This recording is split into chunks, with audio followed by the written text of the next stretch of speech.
Hello everyone, welcome back to CBSE portal. So बच्चों, आज के इस वीडियो में we will be talking about arithmetic progression, जो कि क्लास 10 का एक बहुत ही इंपॉर्टेंट चैप्टर है from CBSE exam point of view. और आगे चल के भी जो है जनरल कॉम्पिटिशन्स वगैरह में इस चैप्टर का बहुत ही इंपॉर्टेंस बढ़ जाता है। तो इस वीडियो को अच्छे से देखें, बिना स्किप किए हुए एक एक चीज़ को समझने की कोशिश करें, जो भी कॉन्सेप्ट्स है। सो बिफोर वी अंडरस्टैंड कि अर्थमेटिक प्रोग्रेशन क्या होता है, कुछ छोटे छोटे टर्म्स है उसको हम समझने की कोशिश करते हैं। तो जो सबसे पहला टर्म है वो है सीक्वेंस, और दूसरा जो टर्म है वो है प्रोग्रेशन। अगर इसको सिंप्लीफाई करें तो ये दोनों टर्म जो है सीक्वेंस और प्रोग्रेशन दोनों एक ही चीज़ है। ओके, बस डिफरेंस ये है कि सीक्वेंस जो होता है वो जनरल रूल को फॉलो करता है, और प्रोग्रेशन जो होता है एक स्पेसिफिक रूल या पैटर्न को फॉलो करता है। अब इसको अगर एग्जांपल से समझने की कोशिश करें, मान लो कि ये कुछ नंबर्स लिखे हुए हैं 2, 4, 6, 8। ओके, तो ये नंबर्स अगर देखोगे तो हर एक नंबर जो है एक दूसरे से जो है एक बेसिकली कॉमन डिफरेंस है दोनों सभी नंबर्स के बीच में। इन 2 और 4 के बीच में 2 का डिफरेंस है, 4 और 6 के बीच में जो है 2 का डिफरेंस है, 6 और 8 के बीच में 2 का डिफरेंस है।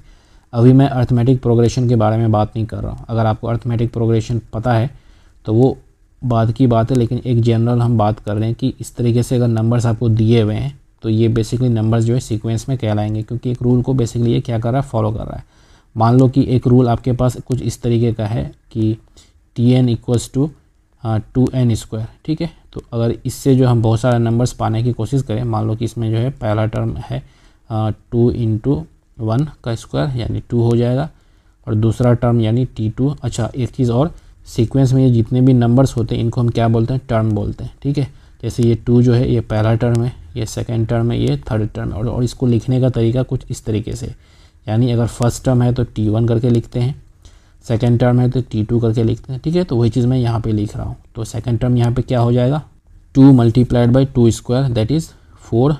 थर्ड टर्म क्या हो जाएगा, 2 × 3 का स्क्वायर यानी 3 3 9 9 2 18। तो अब देखोगे एक जो नंबर का जो आपको मिल रहा है, ग्रुप ऑफ नंबर्स जो प्राप्त हो रहे हैं वो हो रहे हैं 2, 4, 18। ठीक है, इसी तरीके से आगे भी ये नंबर चलता रहेगा। तो ये नंबर्स जो कहलाएंगे, ये नंबर्स क्या कहलाएंगे, आपका सीक्वेंस में कहलाएगा। ठीक है, क्यों, क्योंकि ये एक स्पेसिफिक या जनरल रूल को ये क्या कर रहा है, फॉलो कर रहा है, और इसी को हम कहते हैं प्रोग्रेशन। तो सीक्वेंस और प्रोग्रेशन जो है ऑलमोस्ट सेम ही चीज़ है। ठीक है, बस थोड़ा सा यही डिफरेंस है कि ये जनरल रूल फॉलो करता है, ये स्पेसिफिक रूल को फॉलो करता है। ठीक है, अब अगर हम बात करें कि टाइप्स ऑफ प्रोग्रेशन या टाइप्स ऑफ सीक्वेंस क्या होता है, तो ये बहुत तरीके के होते हैं। तो कुछ के एग्जांपल्स मैं यहाँ पे दे रहा हूँ। जैसे एक होता है प्रोग्रेशन की बात करते हैं, एक होता है अर्थमेटिक प्रोग्रेशन। अच्छा, अर्थमेटिक प्रोग्रेशन बोलो या फिर अर्थमेटिक आप सीक्वेंस बोलो, दोनों एक ही चीज़ है। ठीक है, फिर दूसरा होता है ज्योमेट्रिक प्रोग्रेशन या फिर ज्योमेट्रिक सीक्वेंस। उसी तरीके से और भी होता है, जैसे हार्मोनिक वाला होता है। ठीक है, हार्मोनिक प्रोग्रेशन बोलो या हार्मोनिक सीक्वेंस बोलो।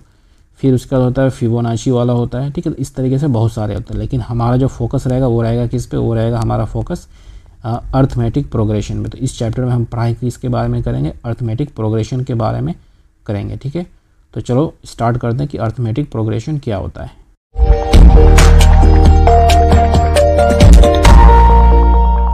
Okay, if you talk about arithmetic progression, तो अर्थमेटिक प्रोग्रेशन का डेफिनेशन से बेहतर है कि हम एक एग्जांपल को देख लेते हैं। मान लो कि आपके पास ये कुछ नंबर्स दिए हुए हैं, 2 है, सिंपल सा एग्जांपल लेते हैं फिर से। 2 है, 4 है, 6 है, 8 है, 10 है। ये सभी नंबर्स आपके क्या है, सीक्वेंस में। क्यों, क्योंकि सभी के बीच में जो है एक रूल को फॉलो कर रहा है, यानी एक पैटर्न में, यानी सभी जो आगे वाले नंबर हैं अपने प्रीसीडिंग नंबर से जो है सभी के सभी क्या है, +2 है। यानी 4 to 6 जो है इसमें भी +2 ऐड हुआ है, 6 to 8 क्या है इसमें भी +2 ऐड हुआ है, 8 to 10 जो इसमें भी +2 ऐड हुआ है। ठीक है, ये चीज़ आपको दिख रहा है इसमें। तो अर्थमेटिक प्रोग्रेशन क्या होता है, बेसिकली ऐसा सीक्वेंस, ठीक है, या ऐसा प्रोग्रेशन जिसमें क्या हो कि हर एक नंबर जो है, जो भी आप नंबर नया नंबर पा रहे हो, वो नंबर जो है अपने प्रीसीडिंग नंबर से जो एक फिक्स जो है फिक्स कांस्टेंट से क्या होना चाहिए, डिफ़र करना चाहिए। ठीक है, या फिर आप कह सकते हो कि हर एक नंबर को जब भी हम ऑब्टेन करेंगे तो उसमें एक कांस्टेंट फिक्स वैल्यू को क्या करेंगे, ऐड करेंगे। जैसे यहाँ पे हो रहा है, यानी इसमें अगर आपका पहला टर्म 2 है तो इसमें अगर हम 2 को ऐड करेंगे, फिक्स नंबर कितना है, फिक्स नंबर जिसको हम बोलते हैं, क्या बोलते हैं, कॉमन डिफरेंस। जो फिक्स नंबर ऐड होगा, ठीक है, जो भी फिक्स नंबर ऐड होगा उसको हम क्या बोलेंगे, कॉमन डिफरेंस, या फिर इसको सिंपली डी बोलो, डिफरेंस। इसमें जो है नया नंबर जब हमको मिलेगा तो इसमें एक फिक्स नंबर इसमें हम क्या करेंगे, ऐड करेंगे। तो मान लो इसमें हमने 2 ऐड किया तो ये कितना हो जाएगा, 4 हो जाएगा। उसी तरीके से फिर इसमें हम 2 ऐड करेंगे तो ये क्या हो जाएगा 6 हो जाएगा। उसी तरीके से हम 2 इसमें और ऐड करेंगे तो ये कितना हो जाएगा 8 हो जाएगा। इस तरीके से हम इनफाइनाइट तक नंबर को ऑब्टेन कर सकते हैं। तो ये सभी नंबर्स कहलाएंगे किसमें, प्रोग्रेशन में तो है, सीक्वेंस में है, लेकिन वो किस टाइप वाला है, वो अर्थमेटिक प्रोग्रेशन में है। एक और एग्जांपल हम देख लेते हैं। मान लो कि आपके पास नंबर दिया हुआ है -5, ओके, इसमें अगर 3 ऐड करोगे तो ये आपका कितना हो जाएगा, ये हो जाएगा आपका -2। इसमें और 3 ऐड करोगे तो ये आपका कितना हो जाएगा, आपका हो जाएगा ये हो जाएगा आपका 1। इसमें और 3 ऐड करोगे तो ये कितना हो जाएगा 4। इसमें और 3 ऐड करोगे तो ये कितना हो जाएगा आपका 7। तो इस तरीके से हम इनफाइनाइट तक हम नंबर पा सकते हैं। अब सभी नंबर्स के बीच के अगर डिफरेंस को देखो तो एक कॉमन जो है कॉमन डिफरेंस है, ठीक है, वो क्या है, ये आपका +3 है। उसको कैसे फाइंड आउट करेंगे, ये कॉमन डिफरेंस को हमेशा जो है जो आगे वाला नंबर है, चाहे -2 हो या फिर 1 हो, उसके अपने प्रीवियस नंबर से हम क्या करेंगे, माइनस करेंगे। जैसे ये -2 है, इस -2 को हम माइनस करेंगे अपने प्रीवियस वाले से, यानी -5 से, तो हमें मिल जाएगा -2 + 5 = ये 3। तो ये आपका कहलाएगा, क्या कहलाएगा, डिफरेंस कहलाएगा, ठीक है, ये कॉमन डिफरेंस। इस चीज़ को याद रखें। उसके बाद एक चीज़ इसमें और आपको समझना है कि जनरल फॉर्म ऑफ एपी, कि जनरल फॉर्म ऑफ एपी क्या होता है, इस चीज़ को हमें देखना है। तो जनरल फॉर्म ऑफ एपी की अगर हम बात करें तो जनरल फॉर्म ऑफ एपी क्या होता है कि पहला टर्म जो है इसको हम डिनोट करते हैं ए से। यहाँ पे जैसे आपका 2 लिखा हुआ है तो ये आपका फर्स्ट टर्म है, तो फर्स्ट टर्म को जो है हम डिनोट किससे करते हैं, ए से करते हैं। इस चीज़ को आप ध्यान रखिएगा, ठीक है, ए हो जाएगा यानी A1। सेकेंड टर्म क्या होगा, A1 + D, और ये D क्या है, ये आपका कॉमन डिफरेंस है जो यहाँ पे आपको दिख रहा है, ठीक है। उसी तरीके से जिसका सेकेंड के बाद थर्ड टर्म क्या होगा, ये होगा आपका A1 + 2D होगा, ठीक है। थर्ड के बाद फोर्थ टर्म क्या होगा, A1 + 3D। अच्छा, ये चीज़ आपको कहाँ से मिला, ये चीज़ आप इसी एग्जाम्पल से आप देख सकते हो। मैं आपको दिखा देता हूँ एक बार। अब जैसे आपका पहला टर्म यानी A1 क्या था, 2 था, ठीक है। उसका सेकेंड टर्म यहाँ पे 4 लिखा हुआ, तो सेकेंड टर्म यानी T2। ये जो A1 बेसिकली क्या है आपका फर्स्ट टर्म, ठीक है। T2 क्या होगा, सेकेंड टर्म। इसको जो सेकेंड टर्म क्या आपका 4 है, तो इसको इस 4 को हम इस तरीके से लिख सकते हैं कि नहीं, A1 + D, क्योंकि ये D क्या है, कॉमन डिफरेंस, और सभी के बीच में कितना कॉमन डिफरेंस था, 2 का था। उसी तरीके से थर्ड टर्म को हम इस तरीके से, ये जो आपका थर्ड टर्म 6 था, इसको हम इस तरीके से लिख सकते हैं A1 + 2 D। और इसको अगर आप जो एक्सपैंड करोगे तो ये आपका हो जाएगा A1 + 2 × D कितना है, 2 है। इसको सॉल्व करोगे तो ये हो जाएगा आपका 2 + 2 × 2 यानी 6। तो अब देखो ये 6 आ रहा है। इसी तरीके से आपका फोर्थ टर्म हो जाएगा यानी A1 + 3D। फिफ्थ टर्म कितना हो जाएगा, A1 + 4D, ओके। तो इसको भी आपको याद रखना है। इसका जो जनरल फॉर्म ऑफ एपी है ये भी इंपॉर्टेंट है, क्योंकि आगे चल के क्वेश्चन सॉल्व करने में ये आपको हेल्प करेगा। तो आई होप कि आपको ये चीज़ समझ में आ गया होगा कि अर्थमेटिक प्रोग्रेशन क्या है और इसका जनरल फॉर्म क्या है। अर्थमेटिक प्रोग्रेशन में जो भी नंबर्स जो हैं, जो भी अर्थमेटिक प्रोग्रेशन में जो नंबर्स है, उसमें पहला नंबर को हम कहते हैं फर्स्ट टर्म, और इसको डिनोट करते हैं ए से। अब देखते हैं कि इस पूरे चैप्टर में हम लोगों को पढ़ाई क्या करना है। तो इस चैप्टर की अगर हम बात करें तो सबसे पहले आपको जो है फाइंड आउट करना है कि किसी भी एपी का जो nth टर्म क्या हुआ। nth टर्म कहने का मतलब हुआ, इसको हम समझते हैं, ये जो पहला चीज़ है कि आपको बेसिकली एक फार्मूला का यूज़ करना है, इसको प्रैक्टिस करना है और फाइंड आउट करना है nth टर्म। यानी अगर मान लिया आपके पास पहला टर्म दिया हुआ है 3, सेकेंड टर्म दिया हुआ है 5 और थर्ड टर्म दिया हुआ है 7, इसी तरीके से आगे इनफाइनाइट तक ये नंबर्स दिए होंगे। ये सभी के सभी नंबर्स पहले तो चेक करेंगे क्या एपी में है। एपी में चेक करने के लिए हमें क्या करना होगा, इसके बीच के डिफरेंस को देखना होगा। अगर सभी के बीच में कॉमन डिफरेंस आ रहा है, जैसे 5 और 3 के बीच में 2 का डिफरेंस आ रहा है, 7 और 5 के बीच में भी 2 का डिफरेंस आ रहा है, इसका मतलब ये टर्म्स जो है आपके एपी में है।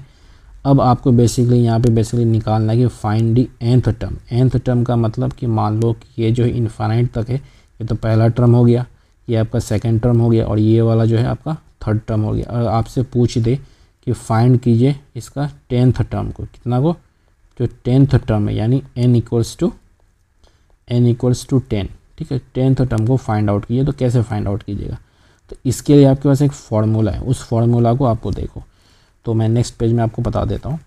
तो कभी भी क्वेश्चन अगर आपसे पूछे कि nth टर्म को फाइंड आउट कीजिए, तो उसके लिए आपके पास फार्मूला क्या है कि Tn यानी जो टर्म है n का मतलब जो भी टर्म निकालने कह रहा है, ठीक है। T N equals to A plus N minus 1 into D, ठीक है। अब इस फॉर्मूला को अच्छे से समझिए। इस फॉर्मूला में जो टी एन है बेसिकली क्या है, ये nth टर्म है, ठीक है।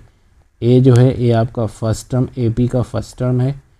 एन जो है जो भी टर्म निकालने कह रहा है, जैसे पिछला क्वेश्चन में यहाँ वाला जो क्वेश्चन है इसमें हमने आपसे पूछा कि nth टर्म निकालिए इसका, ठीक है। n equals to 10th term निकालिए, तो यहाँ पे n क्या हो जाएगा, n हो जाएगा 10।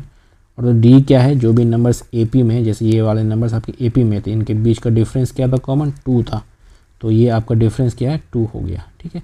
अब इस फॉर्मूला की हेल्प से जो है हम निकालते हैं nth टर्म, यानी जो पिछला वाला जो क्वेश्चन हमने जो बनाया था कि मान लो कि ये नंबर्स आपको दिए हुए हैं, ठीक है, इनका जो nth यानी n इक्वल्स टू जो है 10th टर्म आपको निकालना है, तो कैसे निकालिएगा।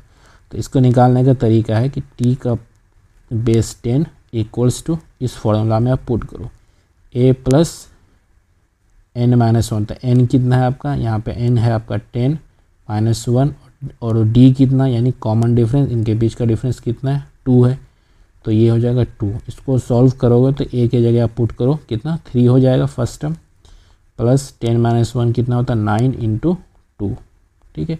इसको सॉल्व करोगे तो ये हो जाएगा 3 प्लस 18 इक्वल्स टू 21, यानी जो है आपका जो टी 10th होगा, यानी इस सीरीज का जो है अगर 10th टर्म जो होगा वो कितना होगा, ये 10th टर्म होगा आपका 21। अच्छा, इसी को जो है आप यहाँ पे अगर ध्यान से देखो, एक चीज़ मैं दिखा रहा हूँ आपको, इस वाले को अगर ध्यान से देखोगे, ये आपसे 10th टर्म पूछा था। 10th टर्म का मतलब इसको इस तरीके से भी आप लिख सकते हो, 10th टर्म था तो a प्लस 9d, ठीक है, a प्लस 9d। तो कभी भी आपको ये भी कॉन्सेप्ट जो है क्वेश्चन सॉल्व करने में काम आएगा। अभी आगे जब हम क्वेश्चन सॉल्व करेंगे, जब एक्सरसाइज सॉल्व करेंगे, तो ये चीज़ को भी हम देखेंगे, तो इस चीज़ को आपको ध्यान रखना है, ठीक है। यानी ये जो जनरलाइज अगर इसको करोगे तो कोई भी टर्म निकालने बोलेगा, जैसे मान लो 5th टर्म बोलेगा, तो t5 will be equals to a plus 4d, ठीक है, यानी एक घटा के आपको लिखना है, जो कि आप यहाँ से देख पा रहे हो, ठीक है, ये चीज़ जो है। सो आई होप कि ये जो फॉर्मूला है कि nth टर्म निकालना है अगर किसी भी AP का tn, तो वो कितना हो जाएगा, a plus n minus 1 into D. अच्छा, एक चीज़ और, ये जो nth टर्म आप निकाल रहे हो ये आगे से निकाल रहे हो, ठीक है, यानी फ्रॉम द फ्रंट साइड, यानी 3, 5, 7, और यहाँ से जो है आपका 10th टर्म निकाल लेते हैं, ठीक है। तो ये फॉर्मूला जो है बेसिकली यूज़ हो रहा है जब आप आगे से जो है nth टर्म निकाल रहे हो। और सिमिलरली इसी तरीके से अगर आपको एक और क्वेश्चन दे दे, मैं आपको इसको इरेज करके बताता हूँ, तो बेसिकली एक और फार्मूला है, वो फार्मूला ये है कि अगर आपसे पूछे, ये एक तो फार्मूला था ही, एक और फार्मूला ये है कि अगर आपसे पूछे कि फ्रॉम द लास्ट जो है आपको निकालना है, कि लास्ट से जो है nth टर्म निकालना है फ्रॉम लास्ट, तो वो फार्मूला क्या है, वो फार्मूला आपका L minus n minus 1 into D. ये जो फार्मूला यूज़ करेंगे, ये फार्मूला यूज़ करेंगे जब हमको लास्ट से फाइंड आउट करना है कोई सा भी टर्म।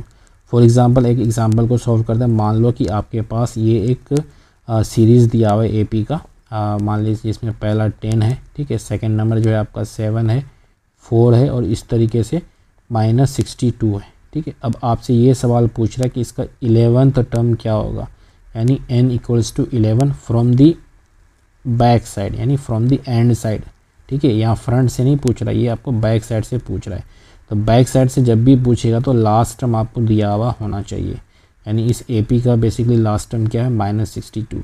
और इस फॉर्मूला की अगर हम बात करें तो इस फॉर्मूला में जो ये जो L आपको दिख रहा है, ये बेसिकली क्या है, लास्ट टर्म है, क्या है, लास्ट टर्म है। बाकी n और d आपको मालूम है ऑलरेडी। तो आपको जब आपसे पूछ रहा है कि T11 यानी n इक्वल्स n की जगह हमने क्या पुट कर दिया, 11, और लास्ट से इसमें क्या पुट करेंगे, L माइनस n के जगह 11 आ जाएगा, -1, और d के जगह क्या आ जाएगा, यहाँ पे d आपको फाइंड आउट करना है। तो d अच्छा ध्यान से निकालना, d फाइंड आउट करने के लिए हम क्या बोले थे कि आपको जो आगे वाला नंबर है उससे जस्ट प्रीसीडिंग नंबर को माइनस करना है। यहाँ पे अगर इस सीरीज़ को देखोगे, इस AP को देखोगे, तो इसका सेकेंड टर्म क्या है, 7, और फर्स्ट टर्म क्या है, इसमें माइनस करेंगे तो फर्स्ट टर्म क्या है, 10। इसका जब डिफरेंस निकालो तो ये कितना आएगा, -3 आएगा। इस चीज़ को ध्यान रखें, ठीक है, ऐसा नहीं कि आप +3 पुट कर दें। तो इसको हम वैल्यूज़ को पुट करेंगे, L के जगह क्या होगा, लास्ट टर्म कितना है, -62 माइनस 11 माइनस, अच्छा यहाँ पे डी के जगह हम क्या पुट करें, -3, ठीक है।